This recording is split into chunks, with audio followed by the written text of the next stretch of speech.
Hello and welcome to the Strong Tower. My name is Idowu Owoyemi, and thank you so much that you are able to join me in our study again today. In the last couple of episodes, we have actually been building up to this one, and we are looking at finally how we make the choice of which Bible version that we use. So the question today, I'll bring up to you. The question today is, which of the Bible versions should I use? That is the question we're looking at today. Okay, KJV, NLT, NIV, NASB, all of those ones that we have discussed in the past. How do we now get into properly into the decision of making a choice? Now, like I said, this is the question we have been building up to for the past couple of episodes.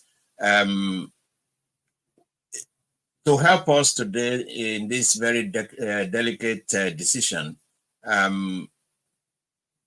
if you recollect, we have studied how the Bible got to us in the English language. We have studied the methods of translation and how to look at the closest version in terms of accuracy to the original text and manuscripts of the Holy Scriptures. Today, like I said, we will be in our study, we will be needing to know how do we make this decision. I am going to just try to make you see two very important things that I use as factors in my own decision.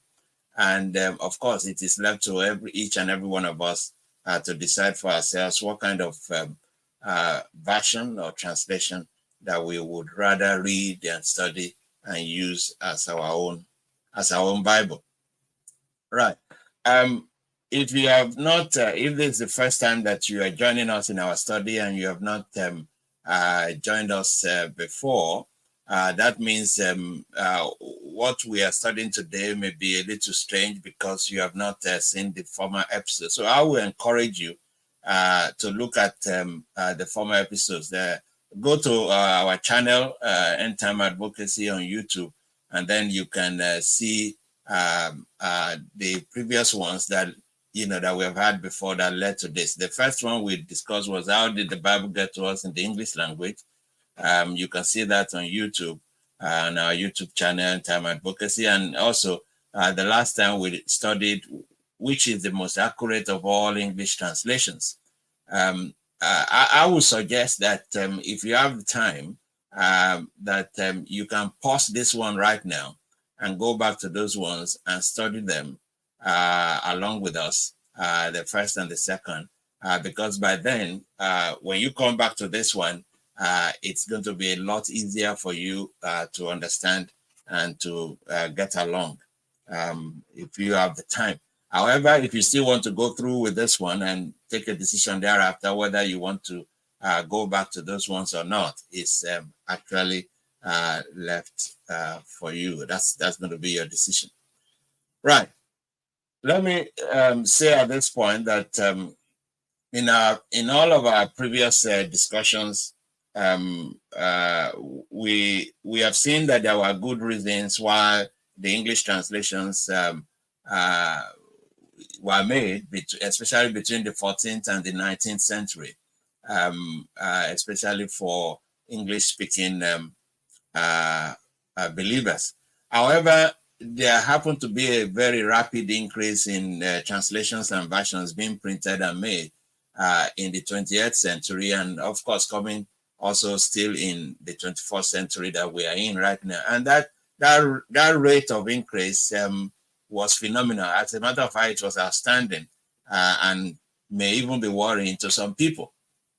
Okay, so today we have hundreds, literally hundreds of Bible versions in the English language that are in publication today. While some of these publications are works of necessity, I agree. Others may be in question as to the motives of those who make and created them for publication. So today, what I'm going to do is to help us and to aid us in our study today as to how do we decide or how do we make a choice of a Bible version to use for either for our personal use or for our own studies. Two main things that I want to look at today. The first one is, number one, why are many versions in the first place? Okay, what led to this? What led to that rapid increase in? It is not just because we now have a modern printing press where Bibles can be printed so easily, but it is not just that, because we have so many reasons why different kinds of versions kept coming up and so on. And the second thing I want to look at is that after looking at that, we're going to look at the values that we must protect in choosing a Bible version. I'm going to express my own values, okay? I hope that you can find your own values too. That is why I said that if we go through our first two studies, you will find out that in those episodes, we actually highlighted things that that can become our values when we talk about the Bible, which is the Holy Word of God. Okay, so the first one that I'm going to look at today is why do we have many versions? There are so many reasons out there why there are so many versions, and continue to be newer versions till today. But I'm going to talk about only 4 today. I will talk only about 4, and in that 4, I will let you see whether it is a positive reason why versions are being made, or it's a negative reason why they are being made. Okay, let me put it up for you. Those 4 that I want to discuss. The first one is, I've titled it "The Rapid Development of the English Language." As a matter of fact, this point is an issue of universality. Okay, it is a well-known fact that the English language has changed more than any other language in the world in the last 400 years. For instance, the very first widely acclaimed and accepted English version of the Bible, the King James version of 1611, if you pick it up today, will be virtually unreadable, not only due to its words and spellings, but also due to its syntax, the grammatical arrangement of the words and into sentences, the phraseology, the idioms, and so on and so forth. They are all different because the English language has developed very, very rapidly. And since all of these have changed over time, there was a need for updates and revisions, hence the newer versions of the Bible. For me, this is a positive reason for having newer versions, as long, I'm going to put a caveat here, as long as the updates do not change the contextual meaning of the original text, which should not be tolerated. Okay, I say that again. Any changes to the contextual meaning should not be tolerated, either in the name of update of English language or anything like that. Unfortunately, we have a few that have done that, and it's a bit sad. We're going to see samples of this shortly. The second point reason that I'm going to give today on why there are multiple English Bible versions is the promotion of theological bias and persuasion. I call this an issue of segregation. This is why we have denominations, we have movements, we have those who call themselves evangelicals, Protestants, and all sorts of names that we have accorded ourselves today. So to me, this is an issue of segregation because I believe the Church of Christ is one. But we try so much in our ideologies and philosophies to segregate ourselves, to say, this is what I believe, this is me, that is you. and so on. And the same wall that Christ broke down, we're trying to rebuild again. And so in the promotion of theological bias or persuasion, some Bible versions were made with a specific philosophy in mind and to promote a particular ideology of belief. Okay. Examples of these are the Douay-Rheims for Catholicism, the Geneva for the Geneva Bible, you recollect when we studied all of this, for Calvinism and so on and so forth. There are so many others today. For instance, you have also, even in some church organizations, you have that have their own specific Bibles, and contents of those Bibles are towards their own ideology, like the Jehovah's Witnesses, the Seventh-day Adventists, the Church of the Latter-day Saints, the Scientology, and on. The list goes on. Okay, and all of these Bibles were created with motives for their publication, and that is why I feel that people should be cautious about this kind of publications.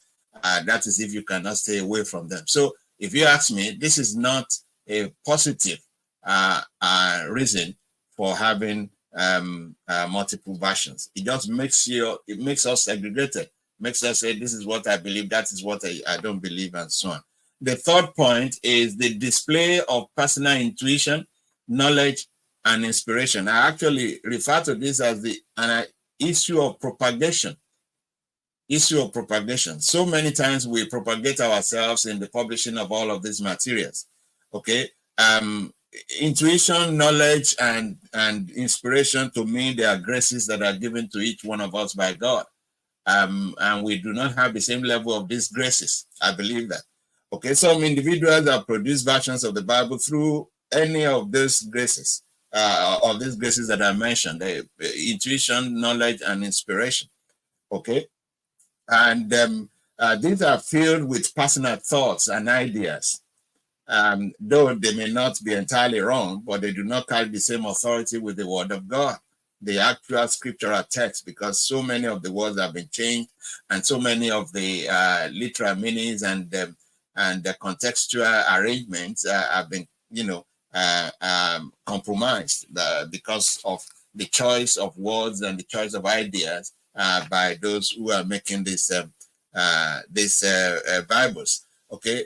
These ones, the majority of these ones mainly come as what is today known as study Bibles, prayer Bibles, paraphrases, and so on and so forth. And they contain a lot of commentaries by those who made them. And those commentaries are completely ideology and philosophy and the theology of their creators. Okay. And that is the problem that I see. It does not explain what the Bible context means. It explains what those who created them believe. And so it becomes an ideology, a philosophy of individuals. Okay. While I don't believe that you need to print a Bible because you want to teach people how to study it.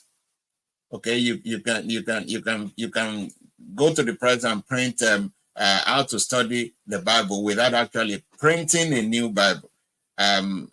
So I think some of these creators did it for ulterior motives. I may be wrong, but that's what I think. So care should be taken using this if you have to use them at all. So I this point again, I do not see it as a positive reason why anybody should make another English Bible version. Finally, the fourth reason that I'm going to give today is catering for certain areas of interest. This is an issue of precision, and I think this is a positive reason because it caters for areas such as you can have Bibles for teens, for children, for men, for women, for students, for couples, for singles, different kinds of people, and so on and so forth. And the main thing is that the parts that some parts are highlighted within these Bible creations in order to amplify, the areas that will benefit those particular groups the most. As long, again, I'm going to put a caveat here, as long as the contextual integrity of the Bible is not compromised, okay, amplifying this in order to, help those who are in these various groups I have no problems with it. And I think that may remain a positive idea as far reason as far as I'm concerned. However, what we should note is that some of these amplifications are definitely not inspired texts. We have to know that.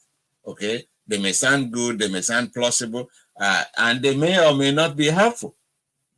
Okay, so we must know that primarily they are not inspired texts. Okay, so those are the 4 reasons I'm giving today. And now I want to give quite a few just samples of Bible versions that have been in print since the 20th century.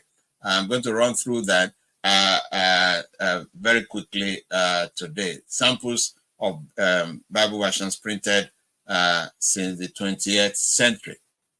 Okay. Now, let me just say here that the list that I've made, I've just given 15 of them. Like I said, there are literally hundreds of this in print today. But I'm bringing this 15 to you, not in order of popularity or any of such, but in order of their creation, in order of their printing, the dates they were printed and published. Okay, the first one is the RSV, the Revised Standard Version. This was made in 1952. It's an update of or revision of the ASV of 1901. In 1959, the Apocrypha was added to that 1959 edition of the RSV. The second one is the Amplified Bible, AMP. This was made in 1965, and it's also a revision of ASV of 1901. One thing about the Amplified Bible is that it contains shades of meaning of the original text. I must add a note of warning here. For instance, if you have Amplified Bible, you'll find out that there's times that in some words, they give you 5 to even sometimes 6 different options of shades of meaning of that singular word. Let me just say here that when you are reading it does not mean that all of those words are right for the context of the passage you are reading or studying. All it's saying is that these are shades of meanings of that word. Okay, it is left for you now to go back to the context of that passage and decide which of those options is best suited to that context to make sure that the contextual integrity still is intact. Okay, the next one is the New American Standard Bible, NASB, made in 1971. It's also an update of the ASB of 1901, and it was printed by Lockman Foundation. Then you have the Living Bible, TLB, also made in 1971. This is a paraphrase of the ASB of 1901, made by Kenneth Taylor. We discussed this a little bit in one of our previous episodes. And next, we have the Good News Bible, GMB. In America, it's called the Good News Translation, GNT. This is made in 1976. It's commonly referred to as today's English version for its simplicity. It is made by the American Bible Society. Okay, and next we have the New International Version made in 1978, one of the most popular Bible versions you will find today. Okay, New International Version. It was made in 1978. It's a great translation and with great popularity. It's more or less known as the Protestant Bible, and it is made by Biblico. Biblico is a company formerly called the International Bible Society, IBS. Next, you have New King James Version made in 1982. This is purely a language update of the King James Version that was the most popular one, which was the 1769 Oxford Standard Edition. This was made by HarperCollins publishers. The main thing about the New King James Version is that even though it was mainly a language update, it's also added a little bit of dynamic influence. If you follow in our previous episode about the method of translation. So it's a very, very fantastic version. And next you have the NLT made in 1996. Okay, this was translated by about 90 scholars and made by Tyndale House Foundation. It's perhaps the most dynamic of all the Bible translations in that class. Okay, and next you have the Complete Jewish Bible, CJB, made in 1998. This is a Messianic translation. It was the making of it was led by Dr. David Stern and was made and published by Messianic Jewish publishers.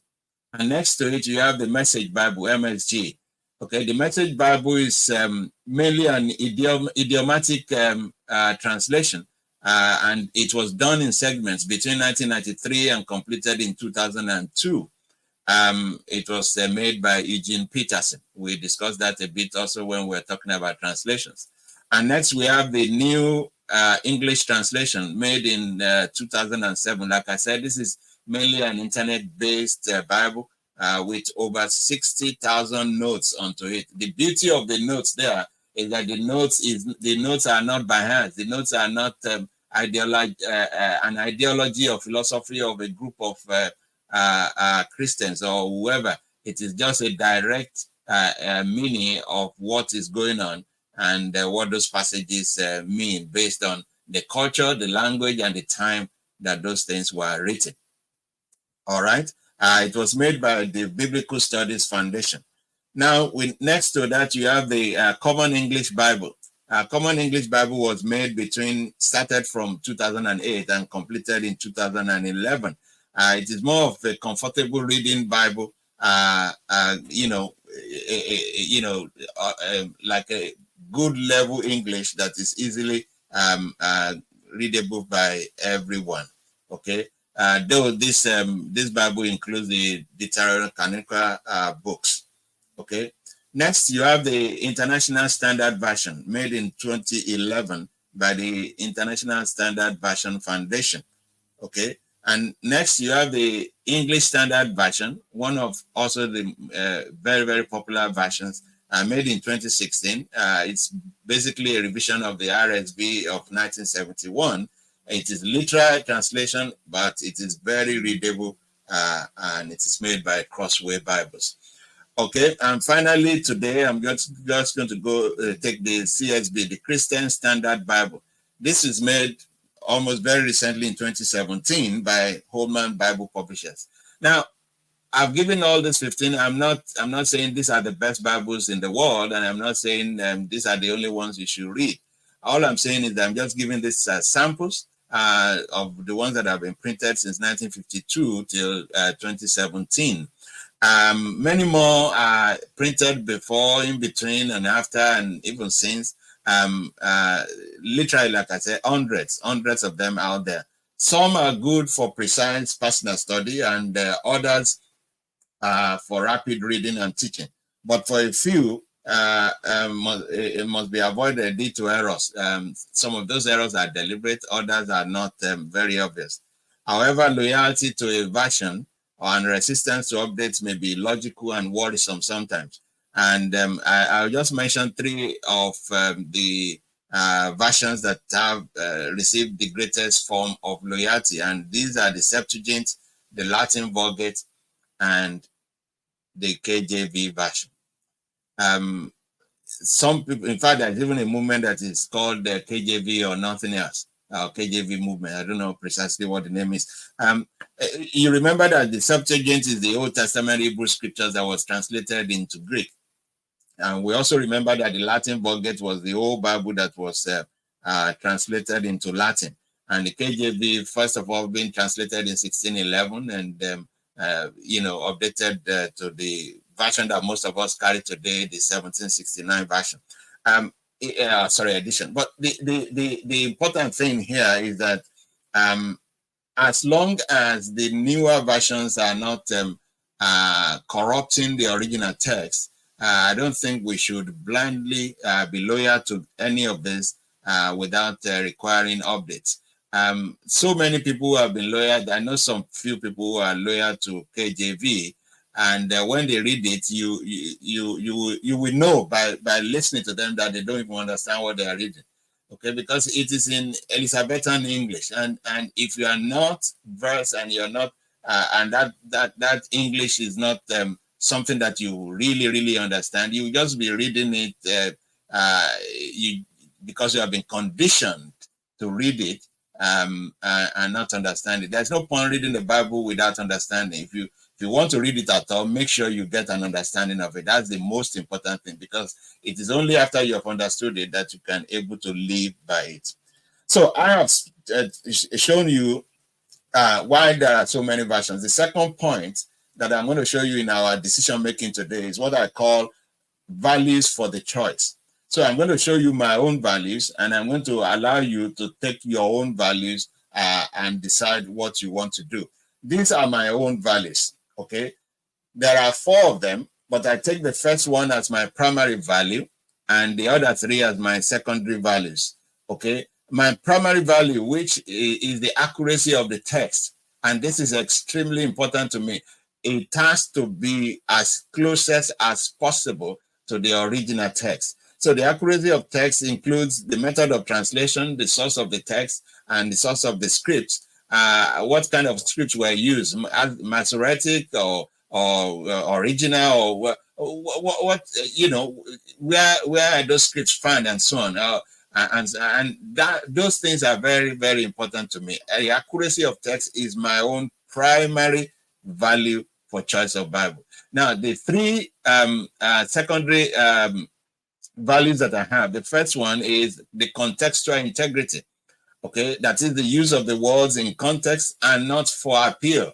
There are so many Bibles in the world today that the makers and creators of those Bibles use words that will appeal to the readers, to appeal to believers, to appeal to those who are reading and studying them. I don't want the Bible to make me happy. I want the Bible to make me know God and obey Him. That is the important thing. So the choice of words is very important to me. And the second secondary value I have is literary concept. Okay, and this is to maintain the textual standard, even if you have to use modern words. I'm not against using modern words, but make sure that in the use of those modern words, that Bible still maintains the textual standard. And finally, the readability. Okay, care must be taken, as far as I'm concerned, with the words that I use, the syntax, the phraseology, and the idioms, and the transfer of all of those from the original languages to the English language. And make sure that you avoid a complete paraphrase, okay? Because a complete paraphrase may totally alter the context of the passage you're discussing. So with these 2 points, why there are many versions and the values of your choice, okay, or for your choice making, you can decide which Bible version you want to use. That is our discussion today. That is our discussion today. But before we go, I am going to give us my own personal selections. This is just well, if you like, I'll call it a bonus for us today. I'm going to run through it. When I put all these things, I'm not saying this or nothing else, but like I said, that's why I put it there. My personal selections. These are personal to me. You can make your own selections, and I'm not saying that you should have all of these versions with you. I am a Bible student by the grace of God, and that's why I go through all of this. But every believer is not supposed to have all of them. But I guess you should have more than a Bible version anyway. Just my own personal point. Now, my top 10 for study, okay, are this. These are my top 10 for study. If you want to study the Bible and really study on your own, not engaging with either preaching, you are preaching or teaching, you are studying on your own. On my number 10 is the Amplified Bible. Okay, I'm not going to, define any of these things anymore because we have talked about them over and over again.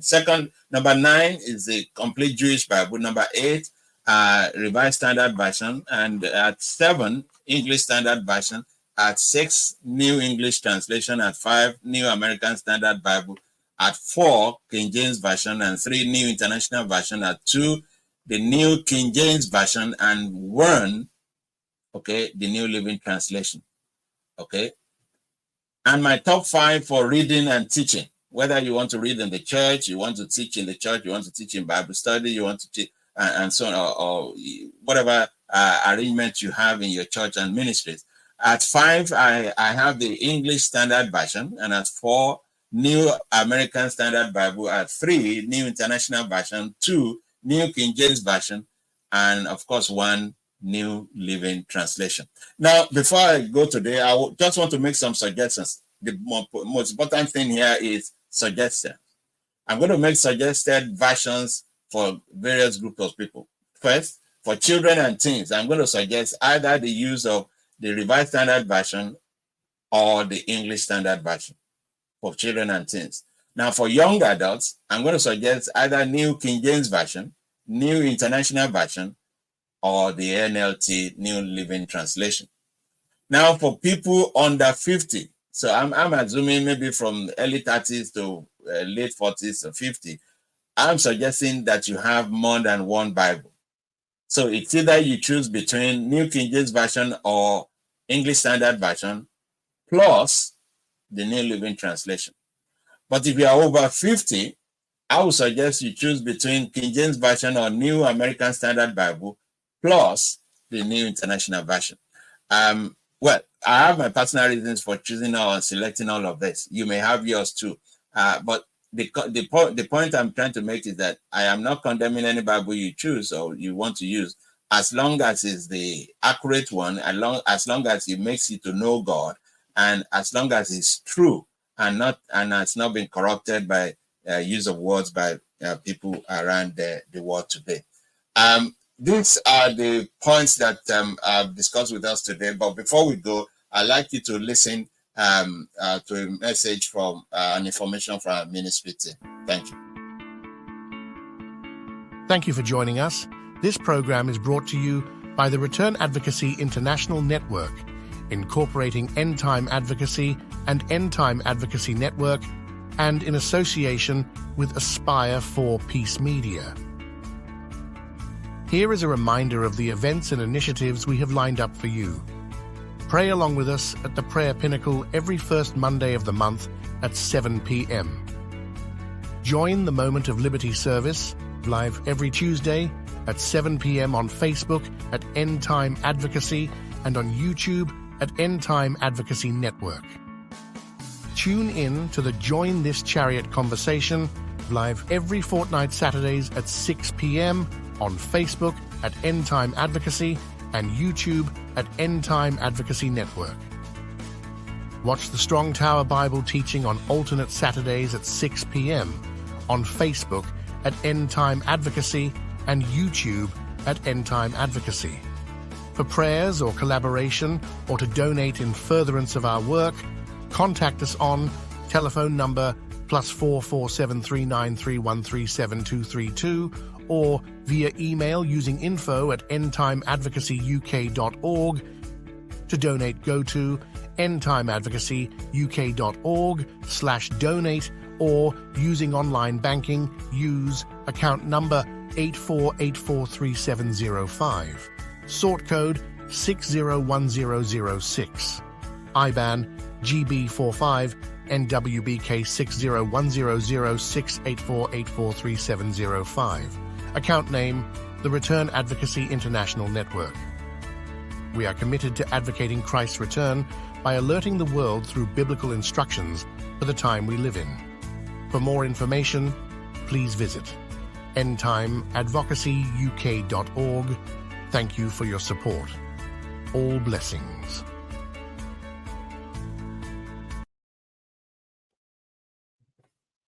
Thank you for studying together with me today. I hope this has helped.